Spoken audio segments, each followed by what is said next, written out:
حضور سیدنا غوث العظم رضی اللہ تعالیٰ عنہ کا جو مرتبہ ولایت میں ہے وہ اس کی جو مکانت علمیہ ہے، مرتبہ علم، اس نے آپ کو سب سے اعظم قطبیت اور غوثیت کے درجے تک پہنچایا۔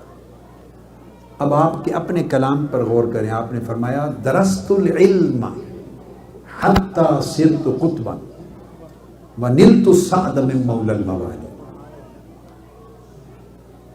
فرمایا میں علم حاصل کرتا گیا، کیا؟ علم حاصل کرتا گیا، طریق علم پہ چلتا گیا۔ جیسے ایک بات علامہ صادق قریشی نے بتائی نا، طریق صدق، یہ ایک باب ہے آپ کا، اور یہ ولایت میں اونچا جانے کا یہ دوسرا باب ہے۔ وہ آپ کی ولایت کا دروازہ ہے، صدق پر قائم ہے، بنیاد ہے۔ یہ ولایت کے درجات کا راستہ ہے، وہ آپ کی ولایت کی فاؤنڈیشن ہے، صدق۔ اور ہر ولایت کی فاؤنڈیشن صدق ہے، صدق اور طہارت پھر آگے آگے چیزیں ہیں۔ مگر ولایت میں درجہ بندی، ولایت کے رتبات اور درجات کا سب سے منتہا کمال پر پہنچنے کا جو طریق ہے تو حضور غوث پاک کی ولایت عظمیٰ، اس کا طریق علم ہے۔ یہ سب سے بڑی کرامت ہے۔ تو فرمایا درست العلم حتی صرت قطبا، میں نے علم حاصل کیا اور علم حاصل کرتے کرتے کرتے قطب ہو گیا۔ اب ہمارے ہاں علم کا اتنا زوال ہو گیا ہے کہ ہم مرتبہ علم کو ولایت کے ساتھ کبھی جوڑا ہی نہیں، اور ہم اس کا تعلق ہی نہیں سمجھتے۔ ہم نے ولایت کے باب میں جہالت کو زیادہ سپیس دے رکھی ہے، کاروبار بنانے کے لیے، دھندا چلانے کے لیے جہالت بیسڈ ولایت بنا دی ہم نے۔ جہالت بیسڈ ولایت، ولایت کوئی نہیں ہوتی جہالت پر بیس کر کے۔ علمناہ من لدنا علما، علم کے بغیر کوئی ولایت نہیں ہوتی، خواہ وہ علم طریق ظاہر سے ہو، اور اگر بہت خال خال لوگ ہوتے ہیں طریق ظاہر سے نہ ہو تو اللہ پاک طریق باطن سے وہ پوری ضرورت علمی کو پورا کر دیتے ہیں، عالم بنا دیتا ہے۔ جیسے خضر علیہ السلام، وہ کسی اور بندے سے یا مدرسہ سے پڑھے ہوئے نہیں، مگر اللہ پاک کبھی طریقے ہیں مختلف عطا کر دیتا۔ تو علم کے ذریعے ولایت کے آخری مرتبے تک پہنچے۔ تو حضور سیدنا غوث العظم رضی اللہ تعالیٰ عنہ 488 ہجری میں بغداد میں پہنچے۔ کس سن میں؟ بغداد میں آپ کا ورود یعنی پہنچنا 488 ہجری میں ہوا ہے، اور وہاں پہنچنے کے بعد آپ نے وصال ہوئے آپ کا 561 میں۔ 460 ہجری یا 461 ہجری یہ آپ کی ولادت کا سن ہے۔ 40 سال آپ نے بغداد کے منبر پہ کھڑے ہو کے لوگوں کا خطبہ علمی دیا ہے۔ یہ جو گوشے تھے میں جلدی اینڈ پر بیان کرنا چاہتا ہوں۔ کتنے سال علم تقسیم کیا ہے آپ نے، علم 40 سال۔ 521 سے آپ نے خطبہ دینا شروع کیا ہے، 521 ہجری میں، اور 561 ہجری تک 40 سال آپ نے باب الشیخ، اب اس جگہ کا نام ہے جو آپ کا مدرسہ تھا، آپ نے اس مقام پر بغداد کے اس منبر پہ آپ نے 40 سال خطبہ دیا ہے اور علم تقسیم کیا، علم کی خیرات۔ اور آپ ہفتے میں 3 دن خطاب فرماتے تھے، ہفتے میں 3 دن خطاب فرماتے تھے، جمعہ کے دن، اتوار کے دن، منگل کے دن۔ جمعہ کو جمعہ سے قبل، اتوار کی صبح اور منگل کو شام۔ ہفتے میں 3 دن آپ خطاب فرماتے، اور 7 دن آپ علم پڑھاتے تھے، آپ خود پڑھاتے تھے۔ He was a teacher, he was a professor, وہ شیخ تھے، استاذ تھے، مدرس تھے۔ 7 دن آپ پڑھاتے، 3 دن خطاب فرماتے۔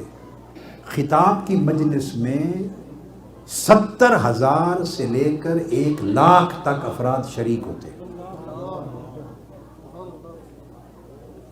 اتنا بڑا اجتماع ہر ہفتے میں 3 دن آپ کے حضور استفادہ علمی کرنے والوں کا ہوتا. وہ کرامات اپنی جگہ، وہ کرامات آپ کے مرتبہ علم کی گرد ہیں. یہ جو فرمایا قدمی حاذہ علی رقبۃ کل ولی اللہ، میرا گردن ہر ولی کی گردن، میرا قدم ہر ولی کی گردن پر ہے، یہ جو رتبہ ولایت ہے اس کا طریق علم ہے، اس کا طریق علم ہے.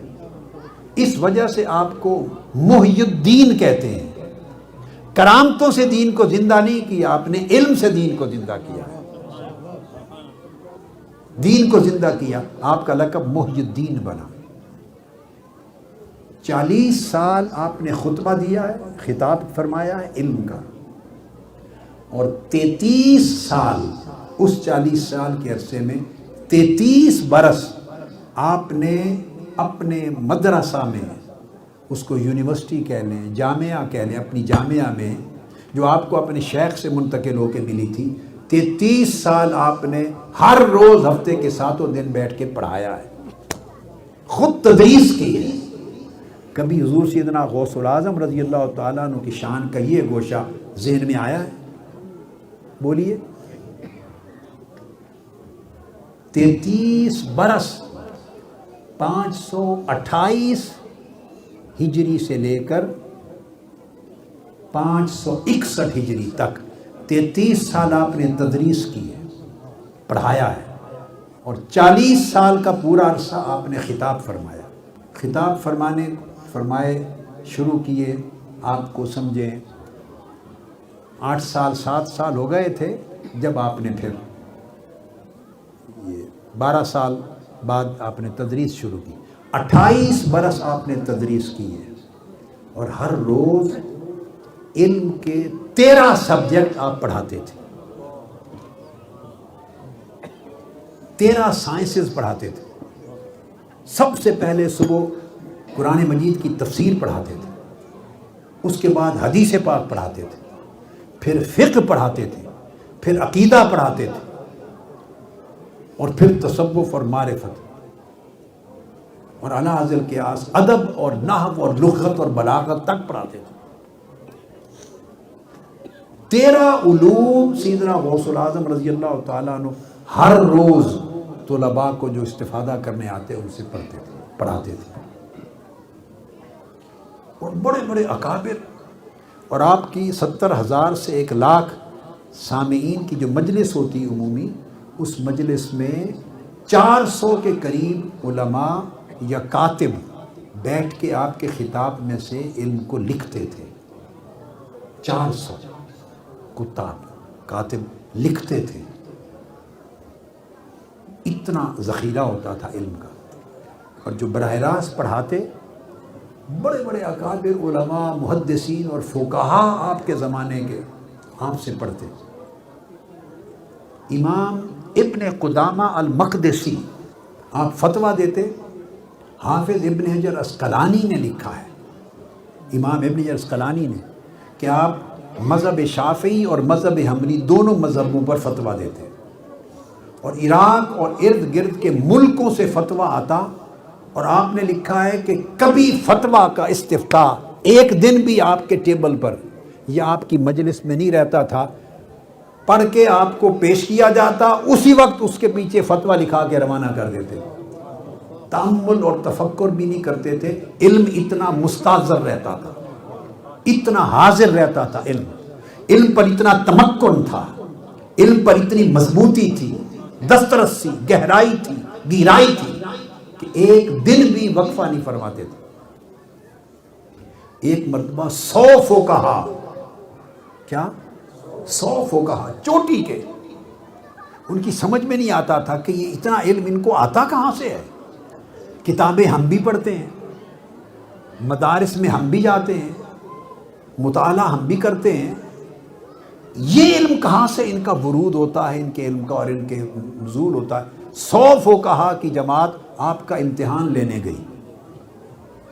انہوں نے سوالات کیے، اور تھوڑی دیر آپ کی گفتگو سن کر 100 کے 100 فقہا نے اپنے کپڑے پھاڑ لیے اور سروں کو پیٹ لیے. ان پر حالت وجد طاری ہو گئی.